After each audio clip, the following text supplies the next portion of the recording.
On March 27, 2009, 8-year-old Sandra Cantu vanished from her home neighborhood in Tracy, California. She had just returned from school, changed into casual clothes, and went out to play, something she did almost every day. She told her mother she'd be back for dinner. But this time, she never came back. When dinner time passed and Sandra didn't return, her mother Maria began to worry. By 6:30 p.m., the family began searching the area, asking neighbors and calling her friends. When no one had seen her, they contacted the police.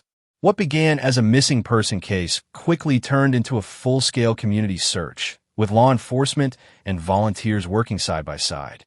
The neighborhood had surveillance cameras, and Sandra's grandfather had one facing the front of the house. It captured her happily walking outside, and moments later, changing direction and walking towards someone off-screen. Investigators believed Sandra saw someone familiar, someone she trusted. Police and FBI teams worked together, bringing in dogs, helicopters, and hundreds of volunteers. They reviewed all known sex offenders in the area and interviewed multiple residents. Suspicion briefly turned to a local ice cream vendor and a karate instructor, but there was no evidence linking them to Sandra's disappearance. Then came an unexpected twist.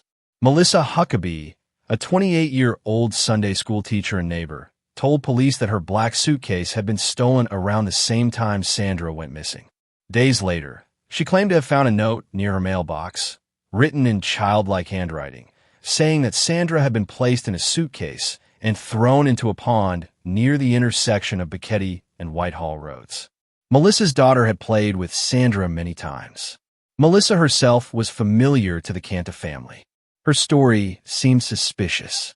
Police searched her car and found a torn note inside the glove box that matched the address mentioned in the anonymous message. Her classroom blinds had strings identical to the ones used to bind the suitcase mentioned in the note. Soon, during scheduled land drainage, a maintenance worker found a suitcase in a pond matching the note's location. Inside was the body of Sandra Cantu.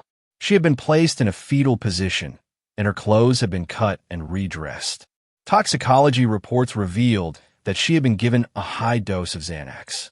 Signs of physical assault were present. Due to water damage, there were no fingerprints or DNA. A nearby witness recalled seeing a black SUV parked near the pond. A woman emerged from the bushes and said she had stopped to use the restroom. The vehicle description matched Melissa's exactly. Suddenly, she wasn't just a neighbor trying to help. She was a suspect. Further investigation revealed that Melissa had a history of mental health issues.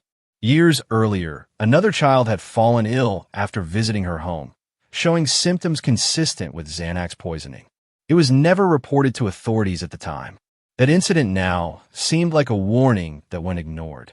On April 10, 2009, Melissa Huckabee was arrested.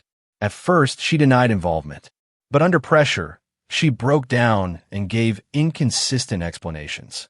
She claimed Sandra climbed into the suitcase herself while playing, and she didn't notice until it was too late. But the autopsy and physical evidence told a very different story. Faced with mounting evidence, Melissa pleaded guilty to first-degree murder and kidnapping to avoid the death penalty. In 2010, she was sentenced to life in prison without the possibility of parole. Her motive remains unclear to this day. Sandra's community was devastated. A playground was built in her memory at her school, and each year, her classmates and teachers hold events to honor her life. She became known as the Angel of Tracy, a symbol of innocence stolen far too soon.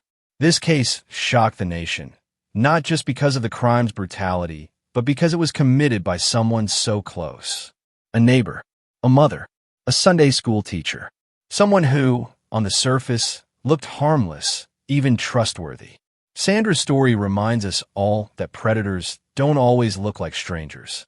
Sometimes they're the ones already inside the community, smiling, helping, and hiding something darker beneath the surface.